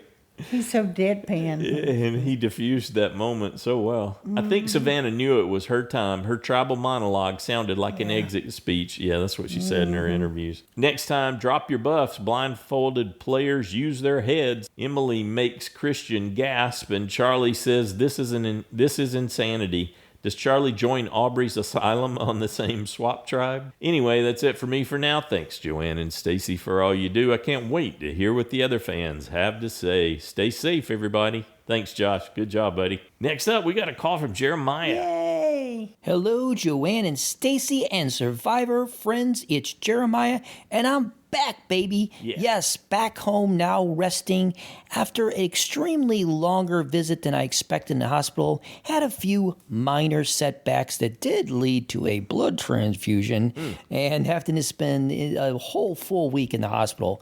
But yes, I am back now home, resting, and things are going much better. But I wanted to take an opportunity to thank everyone who had reached out, including you, Joanne and Stacy, with all the love and positive support and prayers. I really do appreciate all that, including a visit at the hospital from Mike Camira. He had a Get Well Survivor card that even had the Survivor 50 magnet in it because he felt bad because I was not able to go do the Survivor 50 challenge there in California. So he came up to see me. And just so much love. And I just thank everyone for that. But we're here to talk about Survivor, and I, of course, loved the premiere like everyone else. Super emotional. I really enjoyed it. But then they followed up with this one, which I thought was a very fun episode to watch. Let me start by saying how much I love Christian Hubicki. I just love this man so much. He gives everything when he comes out there. And I would have him come out and play like every other season. And this alliance, this nerd alliance he has with Rick Devens and Emily, and now maybe potentially Aubrey could be added eventually, maybe down the road. We'll see. But I am just all here for this. Probably my favorite part of what I've seen so far for Survivor Season 50. Plus, I like their position in the game. Speaking of Aubrey, my 24-point USB, her arc has been extremely interesting. She started off very down. You could tell I don't know if it's just because she's not vibing with her tribe, which seems to be part of the problem. But of course, this idol that Christian gave her has given her a shot in the arm. So it'll be interesting to see how she goes from here. On a fun side note, I want to say, I'm really connecting with all the old man stuff. You know, in the premiere, we got a lot of conversations from Colby about how the difficulties of being an older man and going out there. And now, of course, this whole stuff with Coach. And I connect. I get that. I'm going to be 50 this year, and I'm only going to imagine, even though I really still want to play the game, it would be much more difficult for me to do it now than it would have been if I would have been able to play in my 20s or 30s. Probably the most talked about thing from this episode was all this tension with Joe and the rest of the tribe, and especially with Rick. I found that whole thing very interesting. Basically, what I've learned is Joe hasn't learned anything. That's the main thing I've learned. So what's going to happen next? Well, looks like obviously we're having a swap, which of course always makes things very difficult to decide who will be voted out next. But as recording this, Mike Bloom has shared what the tribe breakdowns are going to be. And I think the new Vatu tribe is the most in danger, so I'm going with them to go to tribal council, putting Mike, Q, and Stephanie on the grill, and I think it could be Q. He's had a big spike in his edit, and I could see him being the one to go. So there's my bold predictions for next week. Hopefully everyone has a fantastic weekend, and until next week, this is Jeremiah from Southern California. All right, great to have you back. So glad to hear you're doing well. And we will keep those prayers and healing love coming your way. Next up, we got a call from Jen. Hi, everyone. This is Jen in California, and here are my thoughts on Survivor 50, Episode 2. Did you know that yesterday's adversary is tomorrow's enemy, and today's enemy is tomorrow's adversary? That is an epic quote, and I have no idea what it means. But Coach was so serious and earnest in saying it. I don't know whether he meant to say that Ozzy has always been an enemy, or that he just misspoke and meant to say that an enemy can become a friend and a friend can become an enemy, but he just didn't use the correct words. It will just be one of those mysteries of the universe, I guess. Here are some of the highlights of this episode for me. First was Christian finding the boomerang idol, and then Devon's using the idol description to wrap up a fake immunity idol and plant it at tribal council, while Christian creates a distraction by falling down. Their strategy is so next level, and it's so fun to watch. Now, I don't know what the purpose is of planting the immunity idol fake at tribal council. Are they going to find it at some point, one of them, or are they looking for somebody else to find it? I'm really not sure what they have in mind for this idol, but I'm really excited to find out. Another highlight for me was Cerie's social game being on full display this episode. She is such a skilled communicator, and she's so persuasive. I don't know that I've ever really, truly appreciated Cerie's gameplay, but I am definitely impressed with her. I want Q to just narrate the season. I am enjoying him so much. Right now, he is not what I expected him to be. I expected him to be more chaotic, but I love his subtle gameplay right now. And finally, I was sorry to see Savannah go. I felt like she was making inroads with her tribe, but I guess I was wrong. But she was a good sport and very positive, and I really enjoyed watching her. I am looking forward to the tribe swap, and I wonder what chaos that's going to throw into the game. I still think Aubrey and Chrissy are in trouble, and I would throw Rizzo and Angelina in there as people who are also at risk of being voted off. Anyway, that's it for me for this week. I can't wait to hear what everyone else has to say and what their impressions are. I'm loving this season so far. Very excited. Till next week. Excellent. Thanks, Jen. Next up, we got a call from Paul. Hey, Paul, Louisiana here, and wrong again. I figured that if Sela lost, Cerie would be a goner, but, well, yeah, that's just the way most of my predictions go. That said, I am proving to myself that I can actually pick out the person who will be voted off, but I always pick them as safe. Go figure. And Coach is living up to my expectations. He just can't leave something lie or even sweep it under a rug. He's just got to let everyone know what a stand-up guy he is by proving that he isn't living up to his high standards. I mean, come on. People on his own tribe were looking away and snickering. But it was nice to see Sela win a reward. It helped give me a little hope that they wouldn't be pagonged out of existence. Even with the tribe mix-up, though, we know how set in stone those original teams tend to hold together. And these people will most likely be outnumbered when things get mixed up, so a pagonging isn't entirely off the table. And am I the only person who feels that anything anyone says is foreshadowing? I'm actually starting to annoy myself in this respect. And with that, I've got to actually say that I do like knowing that there are other people out there besides me who can't read their own notes. I have something here that says Christian something Emily. The something appears to be a 4-letter word, not that kind, that can be either Det, Debbie, or possibly Best, or maybe even Bert. Who knows? But I did remember to bring it up, and I know that word is definitely not poop, even though that at least goes along with Christian. Okay, so loving Mike here. I very much want him to stick around for a good long time. He's very enjoyable to watch. Also, I've never really been a fan of Rick, but you know what? The man is winning me over. And Emily's surprise at how well she's fitting in is something I'm sharing right alongside of her because I think she's found a pretty solid crew. Now, I suppose there's going to be a lot of talk about Genevieve going through Aubrey's bag, but this is something that used to happen fairly often, and there's never been any blowback for it, so it is allowed, and I'm fine with it. And I'm not just saying that because Genevieve is my USB. The fact is, she's the one, along with the others that helped her, that will be hurt by not finding anything. They're just playing a bit too fast and too hard, and we know what that gets you. Besides, if you have something in your bag and you don't want someone to see it, you should have your bag with you at all times. Or, even better yet, bury the item somewhere. Mm-hmm. Oh, and the symbolism of Christian gently rocking Joe as he tried to calm him down was so perfect. And I think that Kalo or whatever, I still don't know how to pronounce the tribe names, needs to get busy and look for an idol. I mean, Christian appeared to be just walking along, giving a random glance into odd places when he found his. And I think it's going to be very interesting to see how these idols play out. Also, I can't wait for Rizzo's face when he sees that Savannah's gone. He may think he's got his feet on solid ground, but had Kyle not been medevaced, Rizzo would most likely still be without an alliance. So in terms of predictions, I'm going to say that Jonathan won't be sitting out any challenges in the near future. And as for who leaves next, like I said, maybe there won't be a pagonging, but if it weren't for the mix-up about to happen, I'd be picking Joe to be voted off next. He's just far too intense. But then again, we have that swap coming up, so who really knows? I may just pick Aubrey in hopes that she ends up on a tribe with Christian, and he organizes her demise so he can get a Billie Eilish boomerang for himself. Okay, I guess that's it for me. Everyone take care. Bye. Excellent. Thanks, Paul. All of those things. Yeah. And Jen nailed it with I think she's the one that said Rizzo, Aubrey, Angelina, Chrissy, even Dee is a target, but I don't think she's as much of a target because of her being physically fit. And even Camilla's done well in the challenge. Mm-hmm. She was hanging on to her end of that snake. Yes, that was impressive. She did help. That she was there with Jonathan. Yeah. And she kept up with him.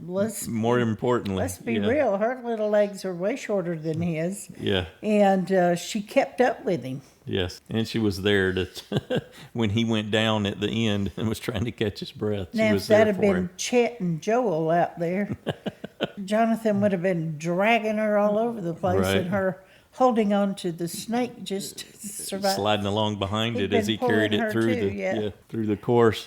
But, I'm worried about Ozzy, too, since he's got one of the idols that Genevieve could take him out, Christian could take Aubrey out. The thing with Genevieve, though, is she's the one who's got incredible bad luck going against her. Her number one, Kyle, gets medevac. She keeps making bad calls. That things aren't breaking her way. But even more reason if she had the opportunity to try to vote Ozzy out. Okay. And get the idol for herself. However, Ozzy will play that thing, Genevieve.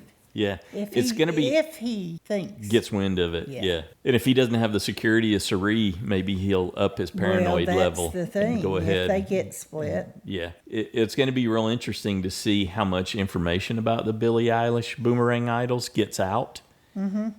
From the swap, if they're going to share, how much will get shared from that perspective. And likewise with the no votes, how much information about people who have no votes right now get shared. Definitely Genevieve's alliance knows. Mm-hmm. So everybody on that tribe except probably Aubrey and Angelina may not know. But Colby, Q, Rizzo, and Stephanie know. Right. I think Rizzo knows. No, he did. Was he there when they were talking about it? I don't remember that part exactly. I don't either, but I can't. Anyway, I'm looking forward to the swap because there's gonna be a lot of dynamics. You're gonna be looking to try to see, okay, well, where are the majorities? Did an alliance get swapped into a majority, or are they gonna have to minority? Yeah. How is that all gonna play out? You could just get voted off if you're the only person from your previous tribe on a tribe. Yeah, we don't know how that's gonna break. Yeah.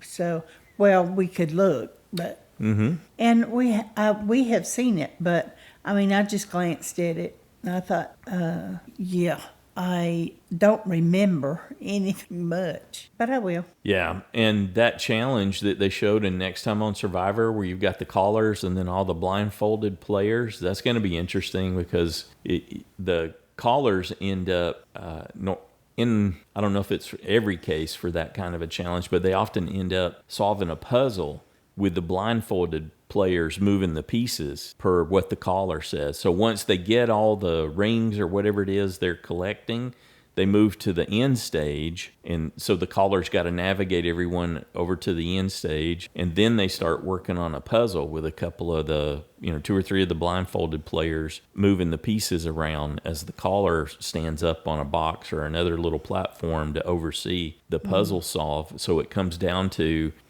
can those callers help them navigate the course in a timely, efficient manner, and then can they solve the puzzle and give them directions to put the pieces in place. And sometimes those puzzles are tricky, like the 3-dimensional ones that you have to solve. Well, and sometimes your voice goes if you yell right. long enough, loud enough. And just like with Christian saying the parallax is throwing me off or whatever, he's got to be careful to choose real clear directions. Yeah, directive words. Because when he said that, concise, I'm like, speak English. Not exercising. I have no idea what that means. Not exercising your vocabulary, but being concise and clear and direct, and being able to project your voice, because that's not a small course. No, it isn't. Yeah, so it'll come down to that, and that could be an equalizer, the puzzle at the end, and then it could be the callers being puzzle solvers. How well can they do? Can they deliver? It's going to be a great test. I'm really stoked. Looking forward to it. I'm looking forward to what the swap's going to bring and seeing how everyone reacts. And because there's a different, like everyone was emphasizing, there's a different caliber of play going on than we've been used to seeing in the 40s. It's one thing to win against the dum-dum club that keeps getting voted out with idols in their pocket or can't get their vote together, can't coordinate and work. You can have someone win against a group of people who aren't the greatest players in the history of the game, for sure, by any stretch of the imagination. And then when you get people who can play at this level, well, it's a whole different ball game. I guess what's impressed me about the Silo tribe most is that they have, even though they had to go to tribal council twice, they have voted unanimously. And that is so difficult in a season like this, but they're doing it. Yeah, and I've loved getting the insight about how chaotic it is right up until the end. Oh, yeah. When they lock it in. And then even them saying they weren't sure 100%. Well, I get very anxious, it really when we head into tribal council, Yes, absolutely. Well, we get tricked by the editing all the time, so we're like, I don't know, it looks like Joe's going. Mm-hmm. Yeah. Oh, yeah, I'll convince myself of something, and whether it happens or not. Did you want to make a prediction? Prediction. Or, let me ask it maybe this way, because I thought I already did, that it would be, I thought maybe one of those people, wherever they ended up, because of how the edit has featured or not featured them. Or somebody trying to get the idol out. So that's for me what puts Aubrey and Ozzy in the mix. High on the list. Yeah. Sari probably is always a target, so that scares. If you're playing smart, she is. You just don't let her know that. Yeah. Anybody you discuss it with, you gotta really hope they don't really let that slip to her. look forward to seeing more of her magic. Yeah. I really do. I remember Fans enjoy versus that Favorites so much. Micronesia, the getting to see her coordinate the Black Widow Brigade.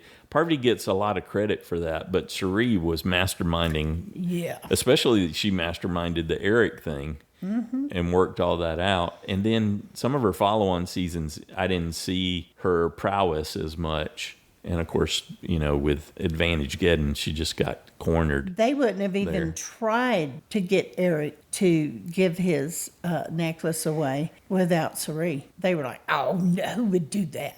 Right.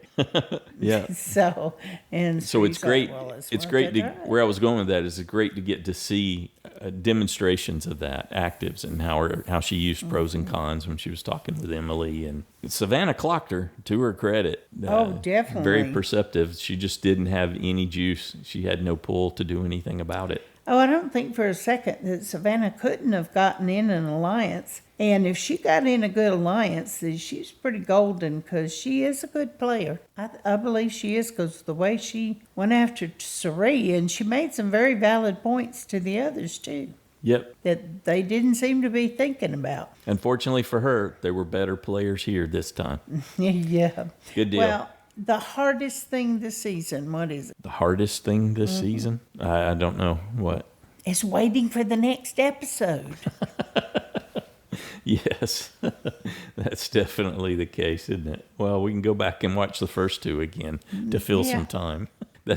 Maybe that's the plus. As We've we go already done along, that, there's so more time filling many times? options. Yeah, good deal. Well, maybe we'll see more things as we go back and repeat. Hey, we want to say a big thank you to everybody who took time to send in thoughts. It's a great listener feedback show. We're enjoying your experience here too, and we loved hearing what you thought about the episode and this season. And we want to say a special thanks to Christy, Erica, and Tara for your subscription donations. We greatly appreciate your support for the operations costs here. And if you play in JSFL, remember to make your picks for, we assume one person voted out, think it'll and just be 4 one. people you think will still be in the game at the end of the episode. No more medevac. Yeah. Well, I think it's just going to be one this time, but like somebody else was saying, the doubles are coming. They are coming. Yeah. Absolutely. They have to. Maybe not this week. I think with the swap, and then we'll get lots Yeah. of tribe time. I was thinking not this week. No. Maybe a journey, but definitely a lot of good tribe time as everything is we hit the reset button and get to see how everyone adapts. I want to see the tribe dynamics with the new people. Mm-hmm. And so I think they're going to have plenty to show us without doing any kind of, I don't think there'll be a journey or anything like that. How wonderful that we've got a season where we're so looking forward to the next episode. Good Yep. stuff. We're excited for Wednesday. We'll be back with our recap then. Have a good one.